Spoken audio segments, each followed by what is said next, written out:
O presidente Lula deu uma verdadeira aula em Barcelona e foi ovacionado.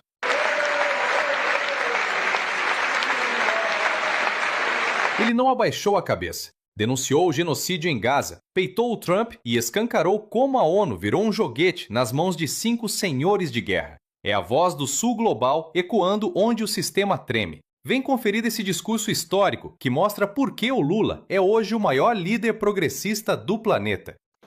Porque eu aprendi na vida política, admirando a democracia americana.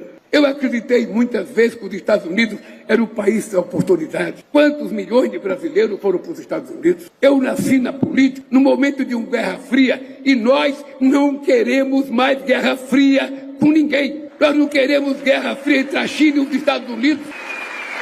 Nós queremos liberdade, nós queremos livre comércio, nós não queremos protecionismo.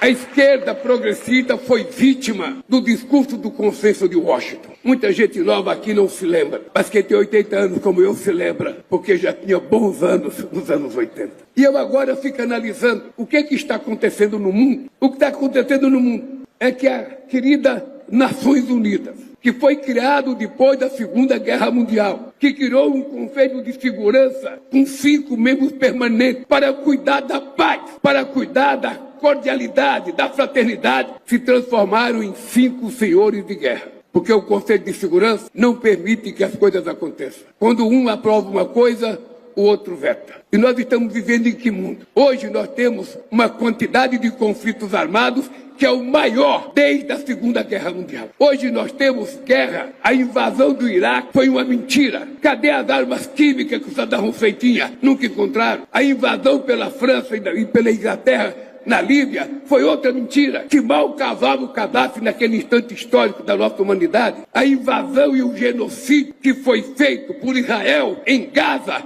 é outra mentira muito grande.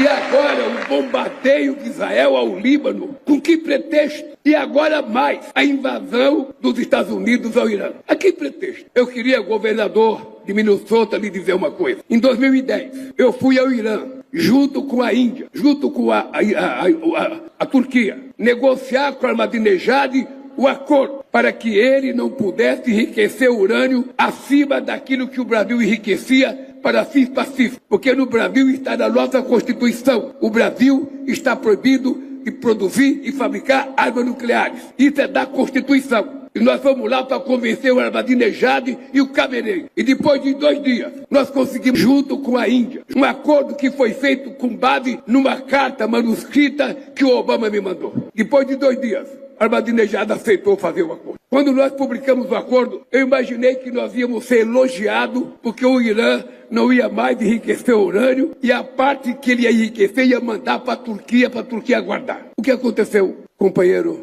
Pedro Sanches? A União Europeia e os Estados Unidos não aceitaram o acordo. E agora estão atrás outra vez de construir a ideia de que o Irã iria construir bomba atômica. Eles não iriam construir bomba atômica. Nós precisamos acabar com essa história de contar mentiras sobre as pessoas para depois destruir as pessoas. A América Latina é vendida como se fosse o mundo do narcotráfico. O mundo árabe é vendido como se fosse o mundo do terrorismo.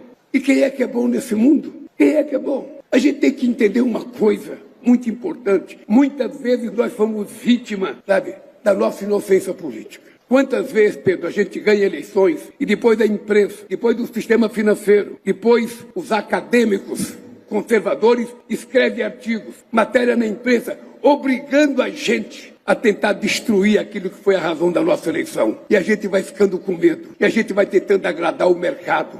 A gente vai tentando agradar o empresário. E o que acontece é que nós vamos ficando desmoralizados. Então eu penso que desse encontro aqui, eu queria dizer ao presidente Trump, ao presidente Xi Jinping, ao presidente Putin, ao presidente Macron e ao primeiro-ministro da Inglaterra, que são os 5 membros do Conselho de Segurança da ONU. Pelo amor de Deus, cumpram com as suas obrigações de garantir a paz no mundo. Convoque uma reunião e pare com essa loucura de guerra, porque o mundo não comporta mais.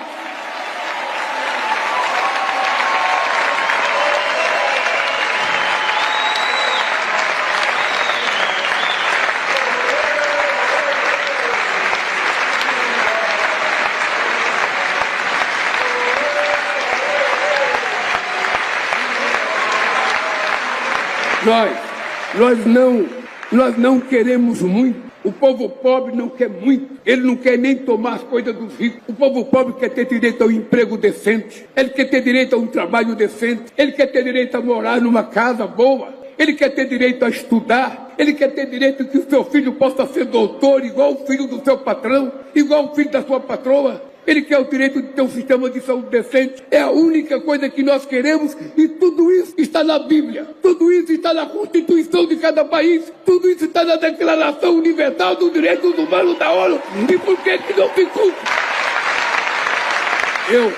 Eu queria terminar dizendo uma coisa para vocês. Eu tenho 80 anos de idade. Eu tentei, presidente Pedro Chança, meu amigo sapateiro, eu tenho conversado muito com Deus. Eu digo para Deus que eu quero viver 120 anos. Porque é preciso provar uma coisa. Eu quero provar uma coisa. Eu quero provar que a gente não fica velho. A gente não fica velho porque os anos passam. A gente não vai conseguir parar a rotação da Terra. Então os anos vão passar. Hoje eu tenho 80, o ano que vem vou ter 81. Mas isso não é que envelhece as pessoas. O que envelhece as pessoas são as pessoas perder a motivação, a perder uma causa. Se todos nós levantarmos de manhã com uma causa, para defender uma causa, a gente não fica velho. Eu digo para vocês que eu me sinto hoje igual quando eu tinha 50 anos de idade. Porque eu tenho uma causa. A minha causa é a democracia. A minha causa é a liberdade. A minha causa é a igualdade. A minha causa é garantir que todas as pessoas sejam respeitadas. Um país pequeno como a ilha da companheira Mia, tem que ser respeitado igual o país do tamanho da Índia. Ninguém é medido pela potência tecnológica, pela potência econômica ou pelos navios de guerra que tem. Eu não quero guerra. Eu não quero guerra com o Xi Jinping, eu não quero guerra com o Putin, eu não quero guerra com os Estados Unidos. Eu não quero guerra nem com você, Mia. Eu quero paz, amor, fraternidade e ver o mundo progressivo para que o povo viva melhor e dignamente. É isso que eu quero. A minha arma é o argumento. A minha arma é o argumento. A minha arma é a razão. Quando o presidente Trump taxou o Brasil, dizendo que tinha débito com o Brasil, eu mostrei um documento. Os Estados Unidos, em 15 anos, teve 410 bilhões de superávit com o Brasil. E eu disse, ninguém vai ganhar de mim com mentira. Eu não tenho a riqueza que ele tem. Eu não tenho a tecnologia que ele tem. E tampouco eu tenho um navio que ele tem. Eu não quero guerra. A única coisa que eu quero é dizer para ele que mesmo sendo pobre, tem uma coisa que nós temos que ter, que é caráter, honestidade e decência, para a gente respeitar o direito de todos. Por isso, eu queria chamar para falar o presidente do Conselho de Governo da Espanha, meu amigo Pedro Sánchez. Gente, assistindo a esse discurso, a gente percebe a coragem de quem não deve nada ao capital internacional. O Lula foi certeiro ao falar da ONU. Ele disse o que muita gente tem medo de admitir. O Conselho de Segurança virou um clube de senhores de guerra. Enquanto eles brincam de veto, o mundo queima. O Lula lembrou das mentiras descaradas que destruíram o Iraque e a Líbia. E ele não teve medo de dar nome aos bois. Chamou o que está acontecendo em Gaza pelo que realmente é, um genocídio. É revigorante ver um líder que não usa eufemismos para agradar diplomacia de fachada. Ele expôs que a paz não interessa a quem lucra com a venda de armas. Outro ponto fortíssimo foi quando ele desmascarou a hipocrisia dos Estados Unidos e da Europa no caso do Irã.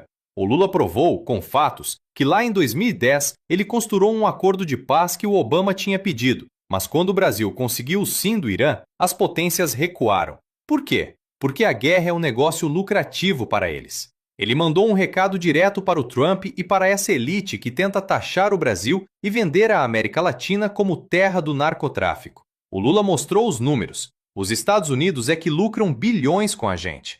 Ele bateu na mesa e disse: ninguém ganha de mim com mentira. É esse tipo de soberania que a gente defende. A arma dele é o argumento, não o porta-aviões. E isso apavora a direita conservadora. Para fechar, o Lula deu um banho de humanidade. Aos 80 anos, ele falou que o que envelhece o homem é a falta de causa. E a causa dele é a nossa. Emprego decente, saúde e o direito do filho do pobre estudar na mesma universidade que o filho do patrão. Isso é o básico, está na Constituição, está na Bíblia. Mas o sistema financeiro tenta nos convencer de que é radicalismo. Ele terminou pedindo respeito aos países pequenos. Não importa se você tem bomba atômica ou não. O que importa é o caráter e a decência. Ver o Lula ser aplaudido de pé na Europa, enquanto defende a paz e a justiça social, é a prova de que o Brasil não é mais um quintal de ninguém. Somos protagonistas da mudança. Viva a luta progressista e viva a diplomacia da paz!